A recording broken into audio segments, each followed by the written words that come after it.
So guys Vodafone idea limited और साथ में आपकी एक और रिक्वेस्ट एवेंटल लिमिटेड डिस्कस यहां पर करेंगे और समझेंगे भैया एवेंटल लिमिटेड में क्या पॉसिबिलिटीज है।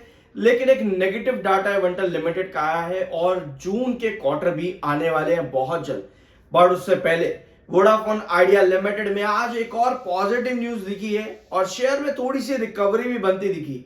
लेकिन क्या ये रिकवरी एक बड़े फॉल के बाद जो ₹7.90 और ₹7.60 के रेजिस्टेंस से यहां पर बनी है, ब्रेक डाउन के बाद में छोटी सी रिकवरी जो आज बनी है लगभग 1-1.5% के आसपास की, क्या इसको हम ब्रेकआउट मान सकते हैं? क्योंकि अगर आप देखोगे चार्ट पैटर्न पे डेली टाइम फ्रेम पर जाके देखना, आपको येलो क्रॉसओवर के नीचे ही स्टॉक क्लोजिंग देता देखने को मिला है।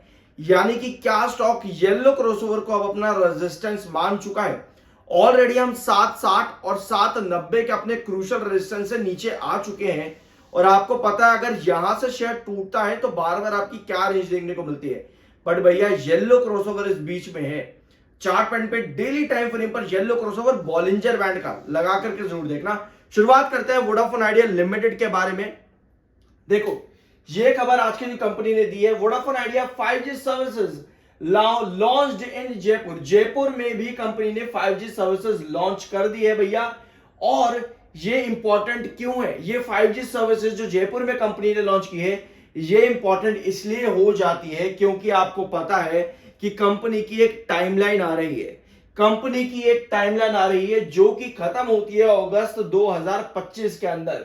क्या टाइमलाइन है? 5G लॉन्चिंग की। ये अपडेट तो आपको 5G लॉन्चिंग 23 सिटीज में देखने को आपको मिल ही रही है कि कंपनी को यह काम करना है। लेकिन 5G launching in 17 circles in total, ये खबर कंपनी ने यहां पर दे रखी है। डेडलाइन कंपनी की जो खत्म होती है वो अगस्त 2025 में जाकर ये खत्म होती है। तो अगर कंपनी यानी वोडाफोन आइडिया लिमिटेड जयपुर में अपना एक और 5G लॉन्चिंग कर देता है, आज के दिन कर ही दिया है, तो अगर कंपनी लगातार ये लॉन्चिंग कर रही है इसका मतलब ये है कि क्या कंपनी अपनी उस डेडलाइन को अकम्प्लिश यानी कि फुलफिल यानी कि कंप्लीट कर देगी जो कंपनी ने दे रखी है अगस्त 2025 में। भैया ये बड़ा सवाल है। लेकिन अगर कंपनी ऐसा करने में मतलब कामयाब हो जाती है तो वोडाफोन आइडिया के लिए ये एक बड़ी अचीवमेंट हो सकती है, क्योंकि काफी लंबे टाइम से वोडाफोन आइडिया ने जो कहा है वो बेसिकली किया नहीं है। बट अगर इस टाइमलाइन को कंपनी कंप्लीट कर देती है तो ये एक बड़ा कंपनी के लिए कामयाबी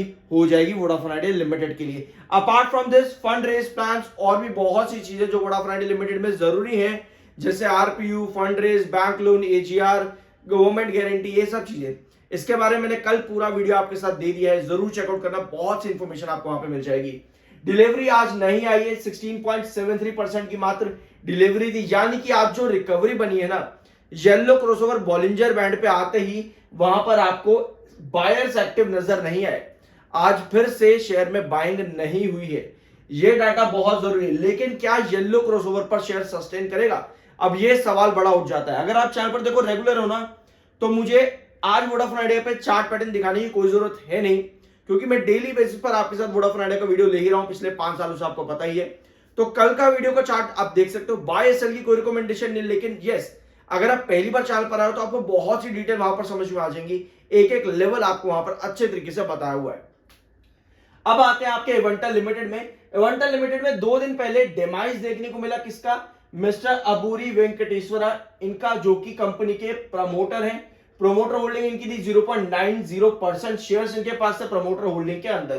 तो भैया इनका डिमाइज यहां पर हुआ है, जिसकी वजह से आपको ये खबर यहां पर बताई गई है। ठीक है, अब प्रमोटर का डाटा देखो, यहां पर कुछ नेगेटिव आ रहा है, क्योंकि यार प्रमोटर अब धीरे धीरे करके सेल करना शुरू कर रहे हैं। जून 2025 का डाटा देखेंगे तो 37.15%, यानी प्रमोटर ने मार्च, पहले यहां से आ जाओ, थोड़ा पीछे से आ जाते हैं, सितंबर 2024, दिसंबर 2024, मार्च 2025 और जून 2025, यानी कि पिछले लगभग 4 क्वार्टर के डाटा अगर कंपनी के आप देखोगे, प्रमोटर बेच रहे हैं और ये सारा माल पब्लिक के हाथ आता जा रहा है। थोड़ा सा एफआईएस ने भी खरीदा है, बट अगर मेजॉरिटी हम देखेंगे यहाँ पे तो पब्लिक ज्यादा इंटरेस्टेड नजर आई है। देखो प्रमोटर का डाटा बेचना ये कोई अच्छा साइन नहीं होता, लेकिन अच्छा साइन तब होता है जब एफआईएस या फिर डीआईएस यानी कि large entities, large stable entities में एंट्री करे। बट अगर पब्लिक इस तरह से खरीदेगी तो ये अच्छा सिंबल नहीं माना जाता है। इक्विटी मार्केट्स के अंदर। आई गेस आपको ये बात मालूम होगी, बट स्टिल देखते हैं यहाँ पर पब्लिक के अंदर कुछ ज्यादा बड़े नाम है नहीं, किसी के पास 2% या 1% की ही क्वांटिटीज हैं और उसके नीचे आपको मेजॉरिटी पब्लिक ही देखने को यहाँ पर मिल रही है।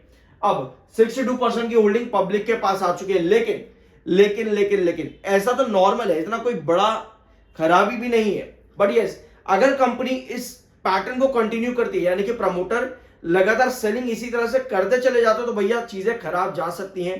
तो हमें वहां पर अलर्ट रहना पड़ेगा कि भैया प्रमोटर फिर ये गेम ना खेले, क्योंकि अगर ये गेम कंटिन्यू रहे तो भैया वो अच्छा साइन नहीं माना जाता। अब जून के क्वार्टर कंपनी देने वाली है, तो हम क्या करेंगे, हम कंपनी का जून का डाटा समझेंगे कि मार्च के कंपैरिजन में जून क्वार्टर कंपनी का कैसा आता है। तो भैया 2023 के अंदर जून में कंपनी ने इन कंपैरिजन विद मार्च अच्छे सेल्स दिए थे, ठीक है। आगे आते हैं 2024 में, तो भैया यहां पर भी कंपनी ने इन कंपैरिजन विद मार्च अच्छे नंबर दिए, सेल्स अच्छी दिए। अब मार्च 2025 में कंपनी की सेल्स बहुत ज्यादा डिग्रेड हुई है, ठीक है। कंपनी की सेल्स बहुत ज्यादा डिग्रेड हुई है और प्रॉफिटेबिलिटी भी कंपनी की डंप हुई है पूरी तरह से। रीजन क्या है, देखो रीजन सिंपल सा बस इतना ही है कि कंपनी के पास सेल्स ज्यादा आती देखने को नहीं मिली, यानी कि ज्यादा रिवेन्यू कंपनी जनरेट करती देखने को नहीं मिली है। लेकिन 2023 और 24 ये दिखाता है कि कंपनी का June quarter in comparison with March अच्छा रहता है। तो हम एक पॉसिबिलिटी लेकर के चल सकते हैं, कंपनी जून में वापस से कमबैक कर सकती है। बट मात्र जून से नहीं चलेगा, हमको आने वाले क्वार्टर्स कंपनी के लगातार अच्छे चाहिए, ताकि स्टॉक पर भी वो स्ट्रेंथ देखने को मिले। ऑल दो स्टॉक ने रिसेंटली एक अच्छा खासा हाई लगाया फिर से, मतलब अभी के रिसेंट टाइम में अगर हम देखें तो ये अच्छा हाई था, लगभग 170 के आसपास 172 के आसपास स्टॉक जाता देखने को मिला। एक अच्छे खासे फॉल के बाद में 105 रुपए के से लेकर 105 रुपए से लेकर के 172 के आसपास का शेयर ने वापस से एक अच्छा रिटर्न दिया है, बट उसके बाद फिर से गिरावट आई है। अब ये गिरावट, पहला रीजन हम ये समझ सकते हैं कि भैया प्रमोटर की सेलिंग, दूसरा रीजन हम समझ सकते हैं टेक्निकल पॉइंट ऑफ व्यू पर बेयरिश टेक्निकल्स। तो ये दो रीजन आपके रहे कि स्टॉक में अभी गिरावट है। देखो करेक्शन जितनी आ जाती है ना उतना अच्छा रहता है, तो बेटर ये है कि आप कभी भी कहीं पर भी एंट्री करने जा रहे हो तो ये पॉइंट जरूर देखो कि टेक्निकल्स क्या कर रहे हैं, चार्ट्स क्या कर रहे हैं। अगर आप इन दो मेजर पॉइंट्स के ऊपर एंट्री एग्जिट नहीं कर पा रहे हो तो भैया आप बहुत गलतियां कर रहे हो। यस, अगर किसी भी कंपनी में अगर आप लॉन्ग टर्म के लिए जा रहे हो तो जरूरी नहीं है आप डेली बेस पर जाकर के चार्ट भी देखो, डेली बेस पर जाकर के टेक्निकल भी देखो। आपको सिर्फ और सिर्फ एक बार कंपनी का बिजनेस समझना है, दैट्स ऑल। उसके बाद आपका एक लॉन्ग टर्म विजन शुरू हो जाता है। वहां पर आप बस क्वार्टरली नंबर्स के हिसाब से देखते हो कि कंपनी क्या परफॉर्म कर रही है और मार्केट किस तरह से आगे चल रहा है। बट अगर आप शॉर्ट टर्म इन्वेस्टर हो तो आपके लिए टेक्निकल्स और चार्ट लगभग डेली बेसिस पर देखना बहुत ज्यादा जरूरी हो जाता है और मार्केट को भी फॉलो करना जरूरी हो जाता है। आई गेस ये वीडियो आपको पसंद आया होगा। आई होप कि ये वीडियो आपको पसंद आया होगा। मिलता है अगले वीडियो में।